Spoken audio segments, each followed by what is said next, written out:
मृगराज, शांत। लगता है बहुत शीघ्र मेरे उद्देश्य की पूर्ति होने वाली है।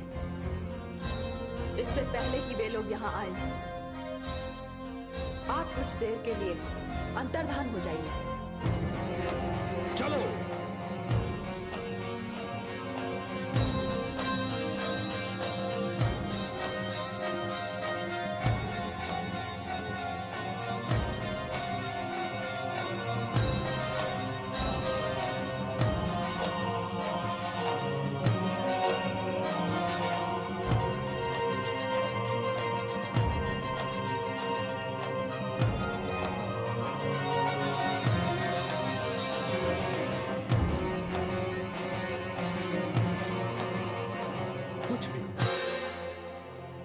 अवश्य ही मायावी है।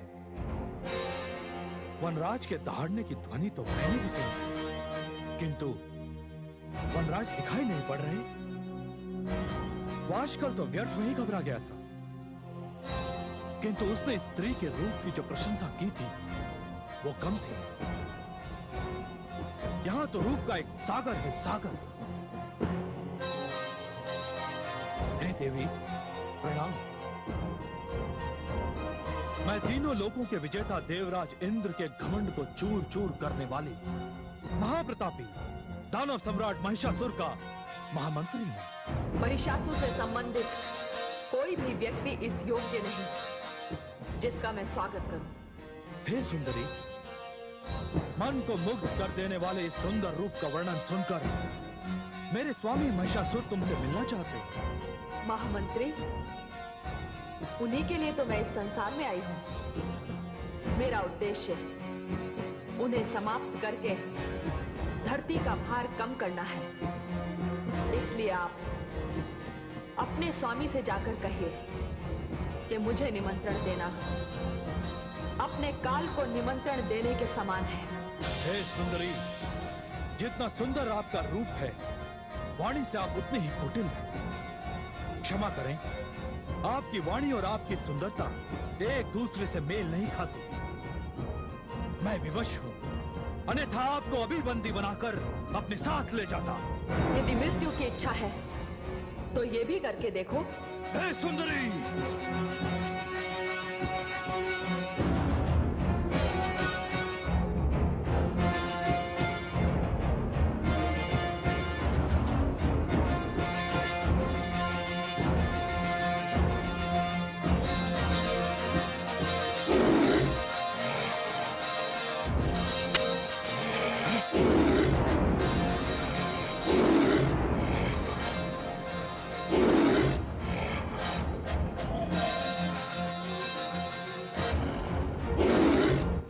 मंत्री, जाकर महिषासुर से कहना कि उसका शरीर मेरे बाणों का लक्ष्य बन जाए। उससे पूर्व ही पाताल में चले जाने में ही उसकी कुशल है। और यदि युद्ध करने की उसकी इच्छा है तो अपनी पूरी सेना के साथ यहां चला आए। मेरे शस्त्र और मेरा मृगराज दोनों ही दानवों के रक्त के प्यासे हैं। हे हठी स्त्री, तू यही ठहर। मैं अभी अपने स्वामी महिषासुर के पास जाकर तेरे लिए दंड निश्चित करवाता हूं।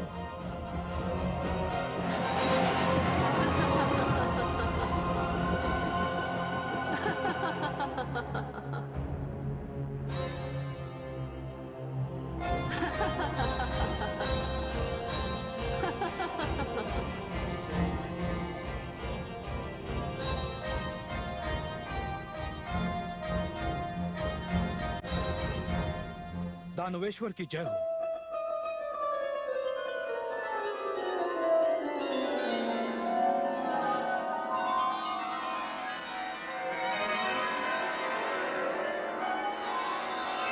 ये क्या महामंत्री, आप उस सुंदरी को अपने साथ नहीं लाए? कहीं वो वहां से चली तो नहीं गई? जी नहीं महाराज, वो स्त्री तो वही है, किंतु क्या? हम दानवों के शब्दकोश में ये शब्द है ही नहीं। हे महाराज, सच पूछिए तो वो स्त्री केवल दिखने में सुंदर है, बातों में बहुत ही कड़वी है। महाराज, मैंने जाकर उससे कुछ प्रश्न किए, किंतु उसने मेरे प्रश्नों का उत्तर देने से पूर्व मुझसे ही कुछ प्रश्न कर लिए। महाराज, मैंने उसके प्रश्नों का उत्तर देने से पूर्व सोचा,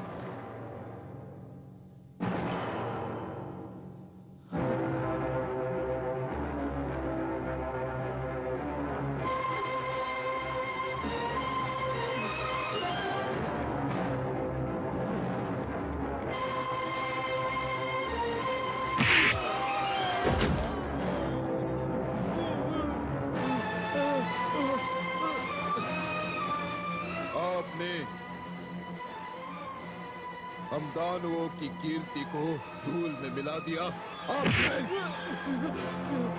आप एक स्त्री को यहाँ नहीं ला सके, एक स्त्री को। आप जैसा व्यक्ति असुर और दानवों का प्रतिनिधि नहीं हो सकता। आप जैसा व्यक्ति मेरा महामंत्री नहीं हो सकता, नहीं हो सकता।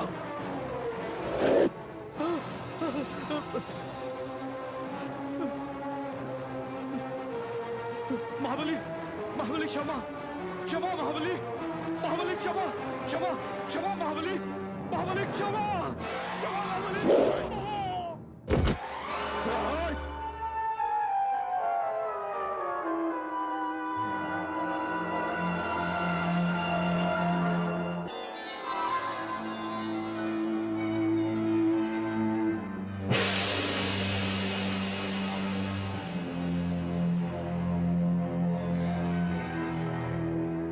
कौन हो तुम?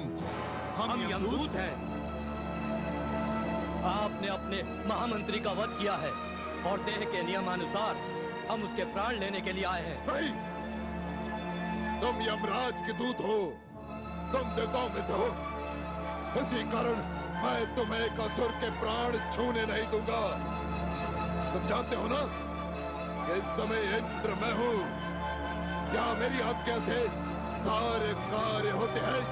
आप सत्य कह रहे हैं, किंतु जब तक यमपाश हमारे स्वामी यमराज के पास है, तब तक हम यमदूतों से प्राण हरने का अधिकार कोई नहीं छीन सकता। यमराज कहाँ है? यमराज, यमराज! आपने बुलाया दानवराज?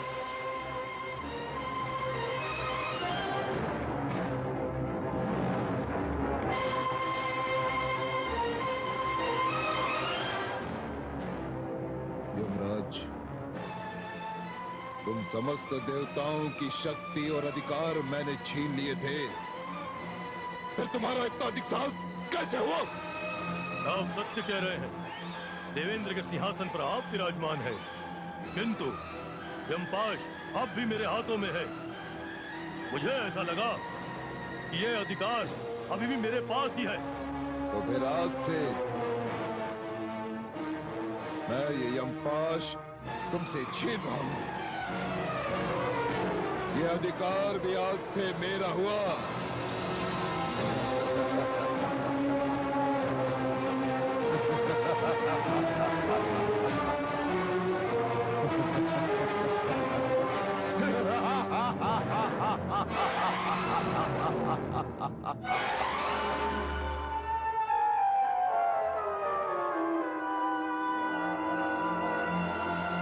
आज से मैं जिसे चाहूंगा जीवन दूंगा और जिसे चाहूंगा मृत्यु।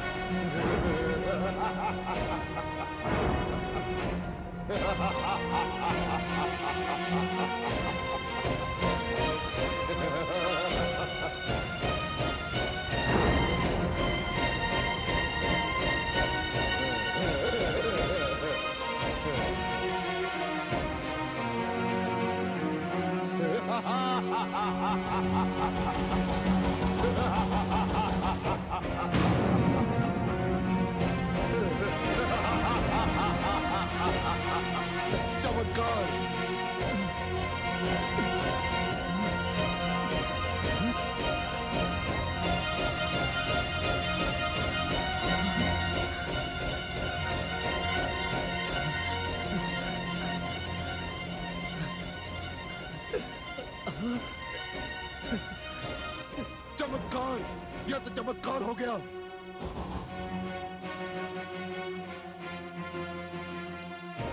अब जीवन और मृत्यु का अधिकार हमारी मुट्ठी में बंद है। यमराज, तुम जाओ, जाओ। और महामंत्री, यमराज के हाथों से यमपाश छीनकर हम अति प्रसन्न हैं। इसी कारण हम तुम्हें क्षमा करते हैं। जाओ। दानव सम्राट, यह आपके विशाल हृदय की पहचान है। जाओ जाओ।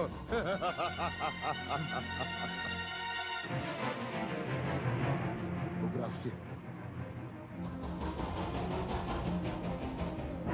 दानववीर उग्रास्य, तुम उस स्त्री को मेरे समक्ष ले आओ। यदि वह आने में आनाकानी करे तो उसे बलपूर्वक उठा लाओ। जाओ। जो आज्ञा दानवेंद्र, मैं कुछ ही क्षणों में उस स्त्री को आपके समक्ष प्रस्तुत करता हूँ।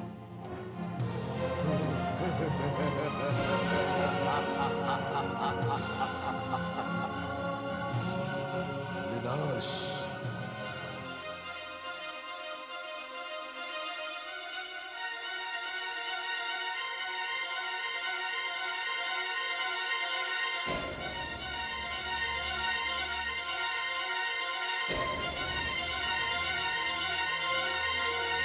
हे भगवती परमेश्वरी, ये क्या अनर्थ हो रहा है? आपने जो विभाग मुझे दे रखा था और मृत्यु के कार्य का जो भाग देवादिदेव भगवान शंकर को सौंपा था, अब ये सभी कार्य महिषासुर ने स्वयं अपने हाथों में ले लिए हैं। नहीं महादेवी, महिषासुर ने यमराज के हाथों से केवल यमपाश छीना है, किंतु उसे इस बात का तनिक भी ध्यान नहीं कि यदि वो इस यमपाश का दुरुपयोग करना भी चाहे तो भी नहीं कर पाएगा। तो फिर उसके हाथों जिसका वध हुआ वो महामंत्री जीवित कैसे हो गया? इसका सटीक उत्तर तो आपको आदि प्रजापति ब्रह्मा जी दे सकते हैं। मेरे विचार से महामंत्री की मृत्यु महिषासुर के हाथों नहीं लिखी है, इसीलिए ये चमत्कार हुआ। इसी भ्रम में महिषासुर वास्तविकता से इतनी दूर चला गया जहां से उसे सत्य के दर्शन तब होंगे जब यम का पाश उसे स्वयं जकड़ लेगा। धन्यवाद भगवती परमेश्वरी, धन्यवाद। आपका ये भेद मेरी समझ में आ गया है। अब अपने स्वामी महिषासुर की इस यमपाश वाली उपलब्धि के कारण पूर्णतः निश्चिंत होकर दानव उग्रास से रणचंडी भगवती दुर्गा के समक्ष आ रहा है।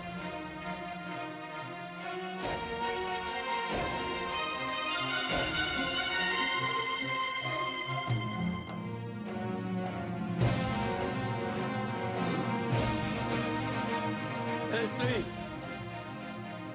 मेरे स्वामी का आदेश है, उठ और इसी समय मेरे साथ चल।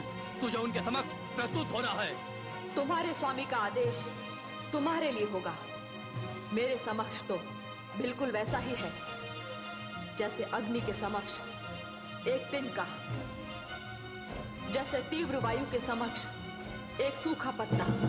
वाचाल स्त्री, इस वाणी पे अंकुश दे।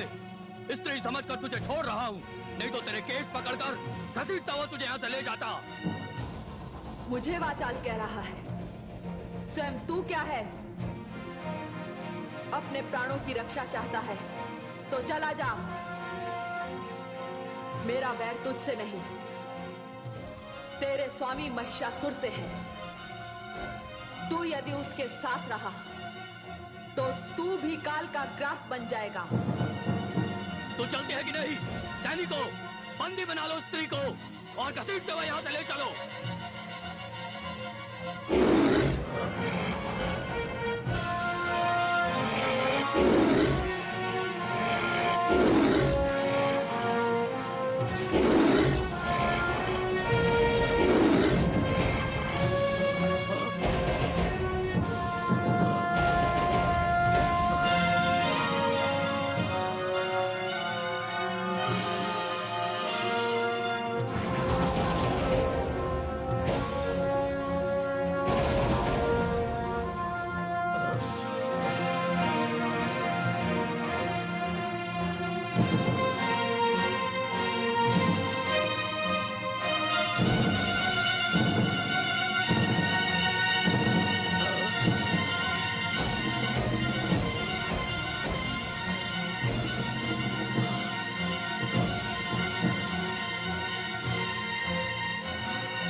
आजकल अभी तक नहीं आया महामंत्री, क्यों नहीं आया?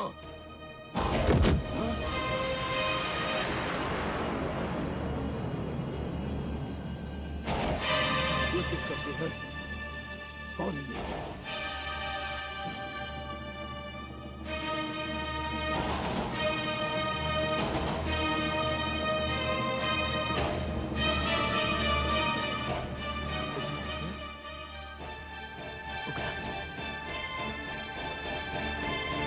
क्या संभव है?